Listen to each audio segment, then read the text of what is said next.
வணக்கம் மக்களே, இந்த வீடியோவில் நம்ம என்ன செய்தி பார்க்க போகிறோம்னா 80 மற்றும் 90 காலகட்டத்தில் சினிமா இயக்குனராக அறிமுகமாகி நடிகராக மாறிய பிரபலங்களை பற்றி தான் நம்ம இந்த வீடியோவில் பார்க்க போகிறோம். அதுக்கு முன்னாடி முதன்முறையாக நம்ம சேனலை ஃபஸ்ட் டைம் பார்க்குறீங்கன்னா சப்ஸ்கிரைப் பண்ணாதவங்கெல்லாம் சப்ஸ்கிரைப் பண்ணிக்கோங்க. பெல் பட்டன் சிம்பிள் அமைக்கி நம்ம சேனலோட நோட்டிஃபிகேஷனை எனபிள் பண்ணிக்கோங்க. நாங்கள் போடுற வீடியோ எல்லாமே உங்களுக்கு உடனுக்குடனே வந்து சேரும். வாங்க என்ன தகவல் என்ன செய்துன்னு இந்த வீடியோவில் விரிவாக பார்த்து தெரிஞ்சுக்கலாம். 80 மற்றும் 90 காலகட்டத்தில் இயக்குனராக அறிமுகமாகி பின்பு நடிகராக மாறி வெற்றி பெற்ற பல திரைப்பிரபலங்கள் தமிழ் சினிமாவில் இருக்கிறாங்க. இந்த வளர்ச்சி சில இயக்குனர்கள் நடிகராக மாறி திரையுலகில் முக்கியமான நடிகராக பெரும் புகழ் பெற்றாங்க.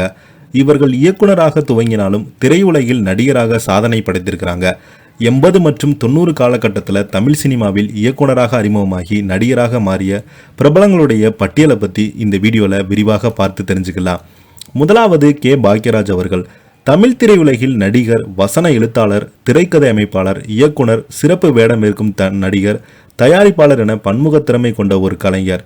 இயக்குனர் பாரதிராஜாவிடம் உதவி இயக்குனராக 16 வயதினிலே கிழக்கே போகும் ரயில், சிகப்பு ரோஜாக்கள் ஆகிய படங்களில் பயின்றவர் தான் கே. பாக்யராஜ் அவர்கள். அடுத்ததாக பார்த்திபன் அவர்கள். பார்த்திபன் தமிழ் திரைப்பட நடிகரும் இயக்குனரும் ஆவார். இவர் இயக்குனர் கே. பாக்யராஜிடம் உதவி இயக்குனராக பணிபுரிந்தவர். புதிய பாதை என்னும் திரைப்படத்தின் மூலம் நடிகராக இயக்குனராக அறிமுகமானார். பல சாதனைகளை படைத்த முதல் கதாநாயகன் இவர்தான். சுந்தர் சி தமிழ் திரைப்பட இயக்குனராக நடிகராக தமிழில் 35 திரைப்படங்களில் இயக்கியிருக்கிறார். 1995ஆம் ஆண்டு முறைமாமன் திரைப்படத்தின் மூலம் சுந்தர்சி அறிமுகமானார். தலைநகரம் படத்தின் மூலமாக கதாநாயகனாக அறிமுகமானார். ஆரம்ப காலகட்டத்திலிருந்து மணிவண்ணனிடம் உதவியாளராக இருந்த இவர் முறைமாமன் என்ற நகைச்சுவை திரைப்படம் வாயிலாக இயக்குனராக அவதாரம் எடுத்தார் சுந்தர்சி அவர்கள். அடுத்ததாக சேரன் அவர்கள்.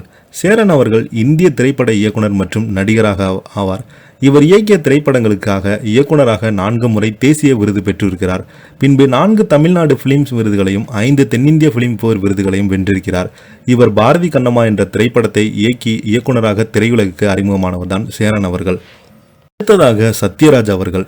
சத்யராஜ் அவர்கள் ஆரம்பத்தில் கதாநாயகனாக தான் நடித்து வந்தார்.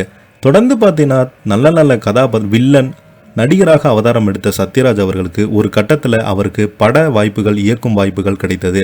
அந்த திரைப்படம் தான் வில்லாதி வில்லன் திரைப்படம். அடுத்ததாக நம்ம டி.ஆர். ராஜேந்திரன் அவர்களை பார்க்க போகிறோம். டி.ஆர். ராஜேந்திரன் அவர்கள் ஆரம்பத்தில் இயக்குனராக அறிமுகமாகி அதனைத் தொடர்ந்து நடிகராகவும் அவதாரம் எடுத்தார். இவங்கெல்லாம் சினிமாவில் கொடிகட்டி பறந்துட்டு வராங்க. தனக்கான ஒரு தனி இடத்தை வச்சிருக்கிறாங்க.